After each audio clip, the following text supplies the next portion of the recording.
From the snow-capped peaks of Cortina to the pulsing heart of Milan, the world has arrived, and the bench is officially empty. Welcome to Olympics from the Bench. Here we go beyond the primetime tape delay and the polished medal counts to bring you the real grit of the Winter Games. We're talking the locker room drama, the underdog heartbreak, and the ice-cold tactical breakdowns that you won't find anywhere else. Whether the return of the pros to the Olympic ice arena or the chaotic debut of ski mountaineering, we're covering every inch of the 2026 Winter Olympic Games with the humanity, curiosity, and the occasional hot take that only ETB can provide you. And now, here's your host, Callan McClurg.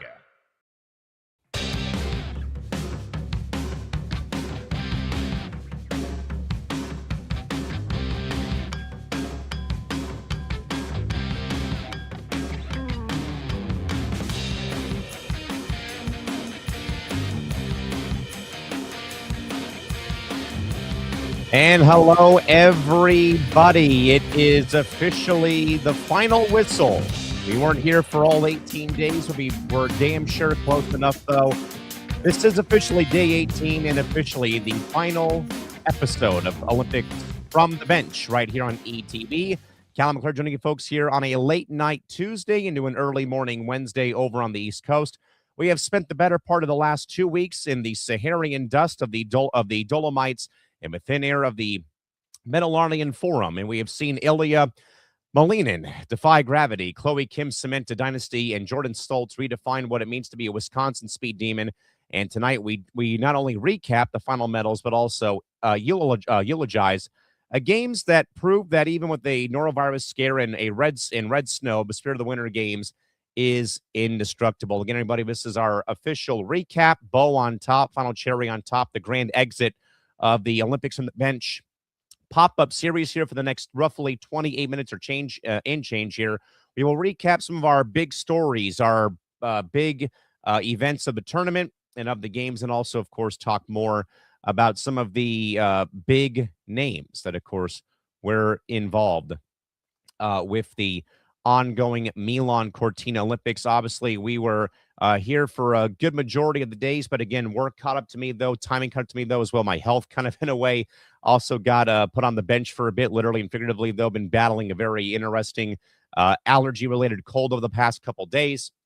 But we are here, though, to hopefully give you a bit of a nice little recap of what, of course, we saw go down over in the Milan-Cortina Olympic Games over the course of the last 18 days that we had sat through all the events in some capacity as time has gone on. Of course, you can follow us, folks, on social media. We are always live over at ETB Network on Instagram, Twitter, and TikTok, and also, of course, at youtube.com/ETB Network, where, of course, you can go and subscribe and help us get to the 4,000 watch hour goal.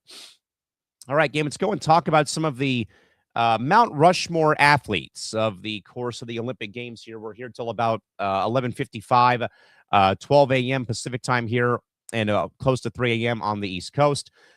Let's go and look at some of the 4 or 5 big athletes of the event, though, that we'll get to here. Let's start, though, of course, folks, with Jordan Stoltz and Chloe Kim of Team USA. Stoltz leaves Italy as the most decorated individual of the games with 3 gold medals, while Chloe Kim leaves as the undisputed GOAT of the halfpipe. You know, I know that a lot of people had been saying, though, that Jordan Stoltz might be the modern-day version of Eric Heiden. Now, Eric Heiden, of course, I think won 5 medals in 80. And that was also, you know, on a frozen rink outside of the Lake Placid High School outdoors that he, of course, competed in, though. And that I sometimes wonder, though, a lot of times when we compare a lot of the modern-day athletes, as we probably have seen, I would probably go back to Phelps probably in 04 and 08, for example. When it comes to the Mark Spitz ghost or the Eric Heiden ghost with Jordan Stoltz, the pressure gets so ramped up, I think, on these competitors as they try, though, to, of course, go and pursue that record, though. And again, Jordan Stoltz, though, wins 3 golds. I don't think he would have gotten to 5. I think he would have gotten to 4 maybe it may have perhaps had a chance to maybe tie Hayden, but not close enough. And of course, Chloe Kim still is the GOAT of the half pipe, though, winning silver in her events, though. And really, Jordan Stoltz, Chloe Kim, probably two of the best, I'd say, for what we had seen, though, in certain events for the top spot right now in our group. Also, number 2 option is Franjo von Eilman of Switzerland, where, again, this was somebody who, again, had been on the radar for certain events. And I think that, and I forget the exact number, though, but was really the big name. And obviously, we all, in a way, had known this is not really a Olympic Games that Team USA can dominate because of the events that, of course, have, that did take place, but also this is kind of, in a way, Europe, Switzerland, Norway, the Netherlands, in a way, where it's more of their Olympic Games. But even then, we'll talk more about how great Team USA did, though, perform, though, in the events here momentarily. How about Michaela Schifrin? Coming back, though, off of the redemption arc, though. Now, of course, we had, in a way, talked a lot about the comeback of Lindsey Vonn. Michaela Schifrin was kind of, in a way, under the radar because myself, probably you out there too, we got a little bit too, I think, fixated. And maybe I'm partially to blame, though, early on, though, when we were doing OFTB about Vonn coming back, the injury. Hey, go for it. As I have long been saying, though, here on this program, that in a way, we all in a way forgot about Michaela Schifrin. And I don't know if that was because about her not doing well early on in the Olympics, maybe even her last Olympic Games that had been going on, though, too, that she kind of, in a way, was under the radar for the whole entire Olympic Games. And I also wonder if that maybe, in a way, perhaps took some pressure off her. Because we have really, though, I think, seen, in a way, that has been really a big talking point, was that the pressure. And I think, though, that there was a very bogus story, I think, from awful announcing, trying to put blame on like NBC and the media for hyping up the athletes. I'm thinking more like sometimes it's self-sabotage when it comes to athletes putting pressure on themselves to compete, because they know very well you only get, you have to wait 4 more years now to now go back and compete in the French Alps coming up very soon.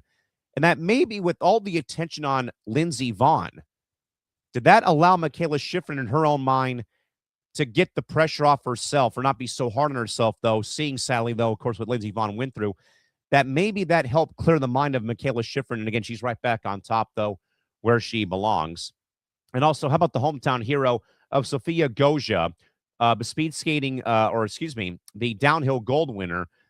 Italy, by the way, had probably one of the most significant, and I'd say the single best host nation performance I've seen for a Olympic Games in my entire life. I might be wrong, though, but how Italy was, again, they were, not top 3, but they were, in a way, though, all over the place, winning medals. Again, speed skating was, I think, the most, for me at least, the most emotional victory for the Italians, though, was winning that medal like day 2, day 3 in speed skating, where, again, that has been a heavily owned Dutch sport.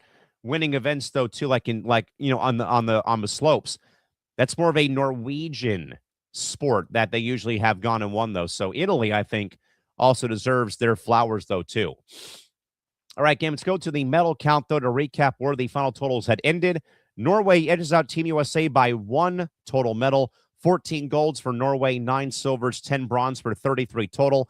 Team USA, 12 golds, 11 silvers, and 9 bronze medals, 32 in total for Team USA. Germany at number 3, 10, 7, and 8 for 25. Italy, 9, 10, and 12 for 31. And the Swiss national team, 8, 5, and 6 for 19.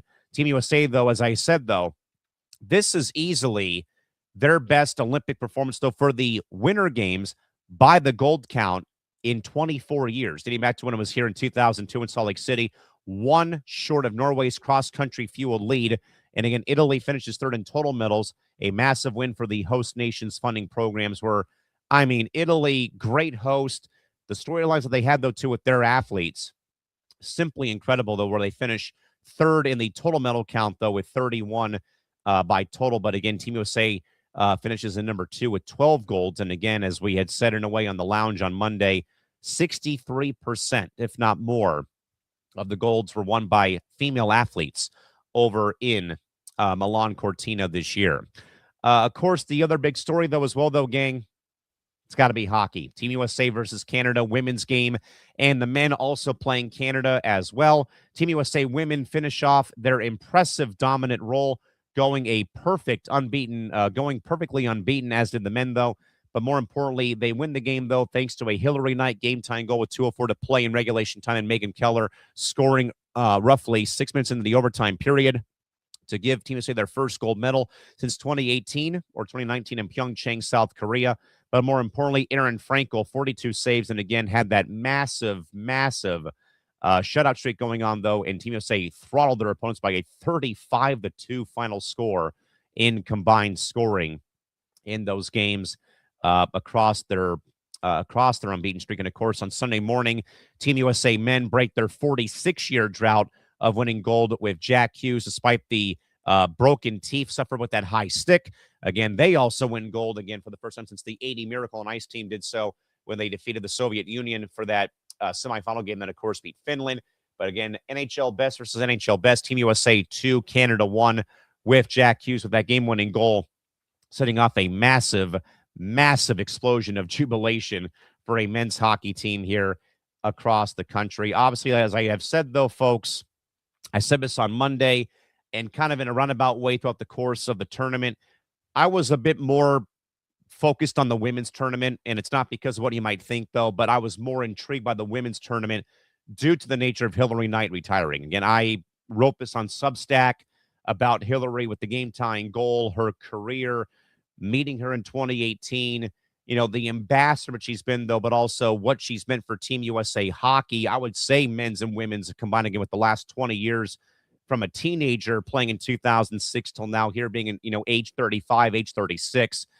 And as I kind of wrote, though, in the Substack, very much, talking about Knight's career, that is a, patent pending trademark copyrighted goal that Hillary Knight scores almost any given day of the week and twice on Sunday. Right in front of the net, tips in the point shot. And then for Megan Keller, by the way, one of her longtime teammates, with the national team, though, to take the pass from Taylor Heisey, who, by the way, Taylor Heisey is not getting enough love and credit, though, for that pass. She's been, much like, Michaela Schifrin, Taylor Heisey deserves her own batch of flowers to make that pass, to stretch it from the goal line to the Canadian blue line, and have Megan Keller, who's a defender, not usually a forward, who goes and attacks, and Keller makes the beautiful deke, goes around the defender and backhands a perfect shot past on Renee Desbiens for the game winner, and the jubilation. And again, this is a team, though, folks, who has won a medal of some type in the last 5 games, but has medaled, though, in every women's hockey event since 1998.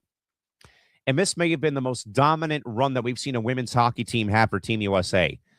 Better than 98, even better than probably the 2018 or 2019 team that obviously won gold in the shootout over Canada, where again, that was, I think the high point of the women's rivalry. And believe me, it still is, though. But as I had also kind of in a way said, though, here on OFTB and even on Monday on the lounge, I had been kind of wondering aloud recently with how the USA women's hockey program had simply blown the doors off the Canadian national team for 7 or 8 straight games, dating back to the rivalry series before they even went to the Olympic tournament. There was a 10-4 victory in there for Team USA. There was, a 5-0 win, and that's what went to my point, though, too. Okay, they didn't have Marie-Philippe Poulin. I didn't want to hear excuses. If they both got to the final and MPP for some reason didn't play, that, well, the Americans only won the game because Marie-Philippe didn't play. Well, she played and got shut out. No goals and no assists. More importantly, as I said, though, on Monday, the first time she's not scored in a gold medal game in the last 3 games.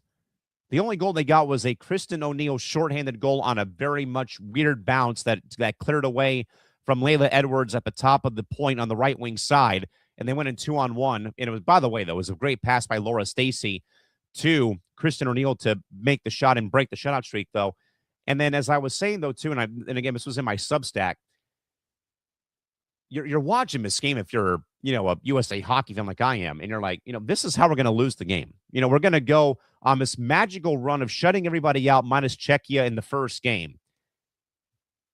So all of a sudden now we're going to lose 1-0 on a shorthanded goal in the second period until Hillary Knight ties the game. And then the high C pass to Keller with the deke, and then and scoring that goal. So again, and I'll be honest again, I was more intrigued by watching the women play than the men, because I have been telling people, if neither Canada nor Team USA gets to the final, that nation should be embarrassed if they did not get to the final. Now, on the men's side of things, I got up at 4:30 a.m. to watch the game. Me and my friend Matt Lehman had gone to Disneyland that, day/afternoon. We literally made the drive from San Diego to Anaheim from period 1 all the way to the end of the third period.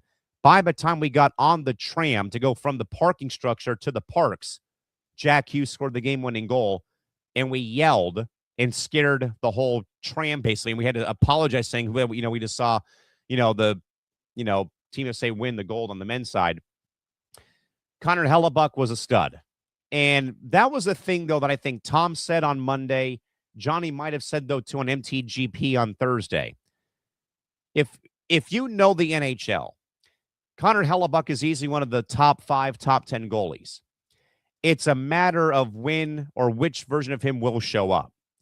This was about as perfect of a game as Connor Hellebuyck could have played. And I thought he played great, though, too, in the Four Nations tournament last year, too, for Team USA. But also, this game, though, was something else. This was a game, though, filled with, brutality, physical play, high sticks, all the face washing, the Kachuk brothers being goons out there.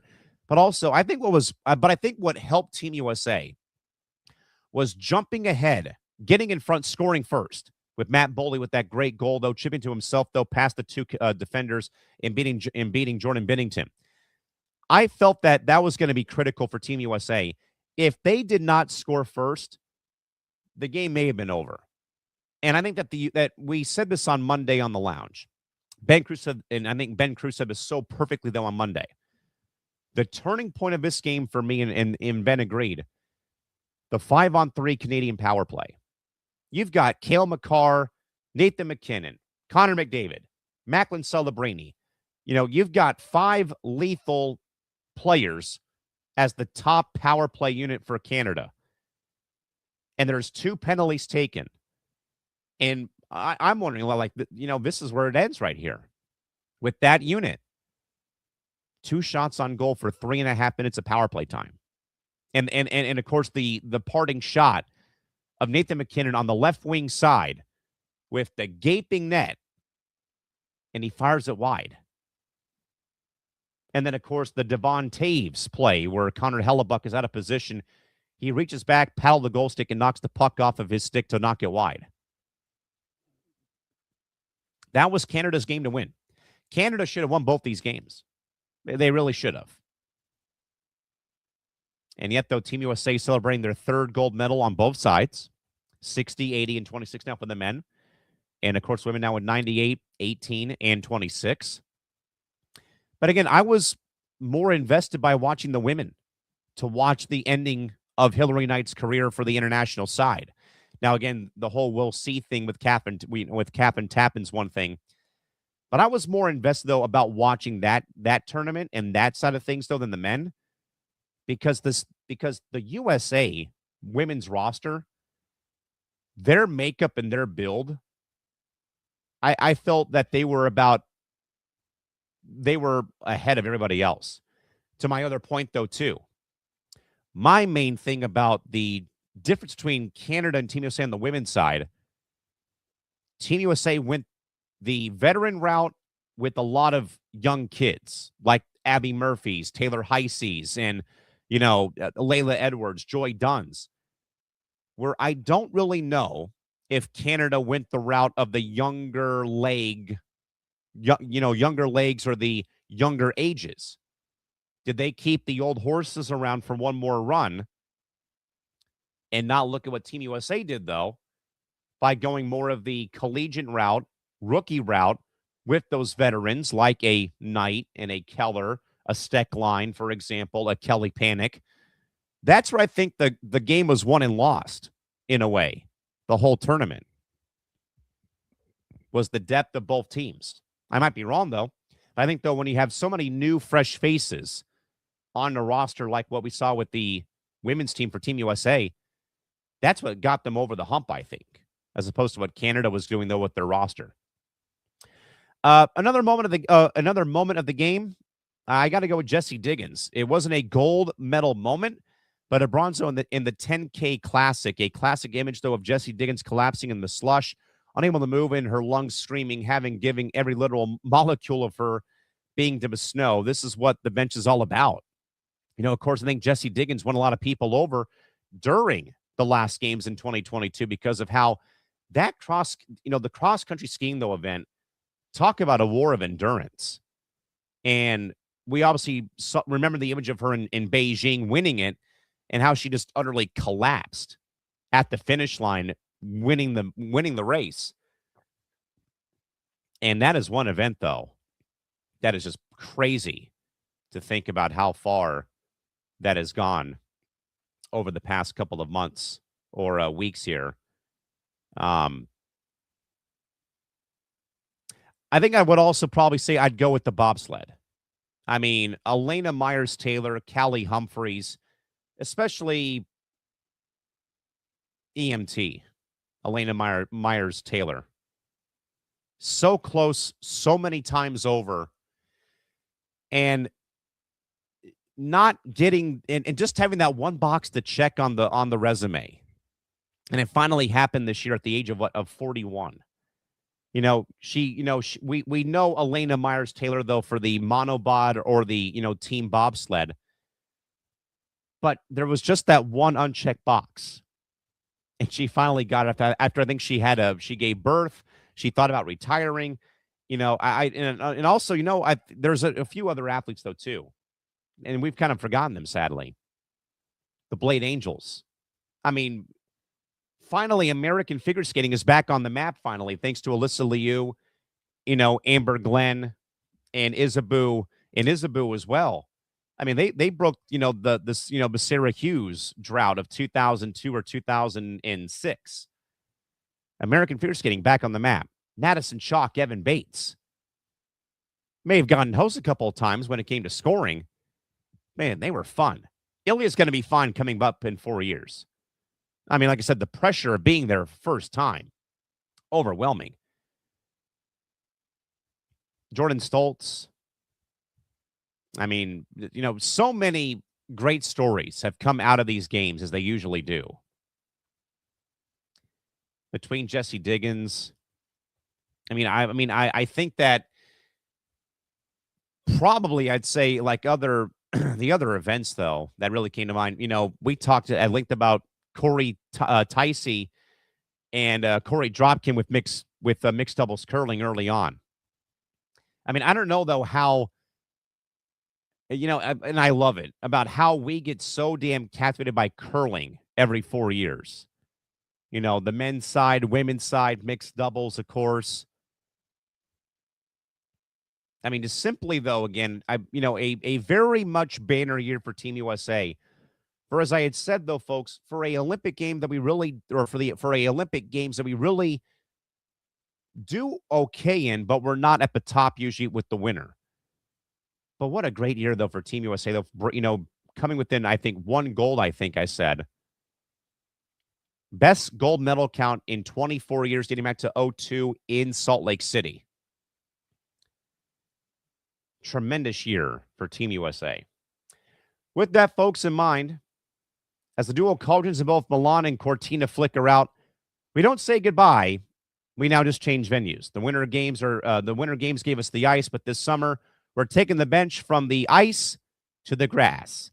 Get ready, game, because coming up in June, we are returning back with more pop-up shows with Empty the Pitch. a similar show like this to cover the 2026 FIFA Men's World Cup.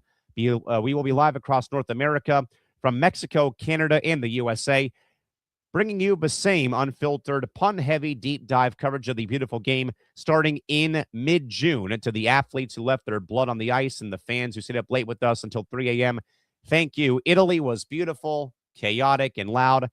And more importantly, we now move on and get ready to get back to the swing of things with Empty the Pitch coming up this June. I'm Callan McClurg, gang, and the bench is officially empty. We'll see you on the pitch this summer. Until next time, I thank you for hanging out with me for the last several days as we have recapped the 2026 Milan-Cortina Winter Olympics in Milan and Cortina, Italy, folks. Until next time, have a great night. And more importantly, ciao. Bye-bye.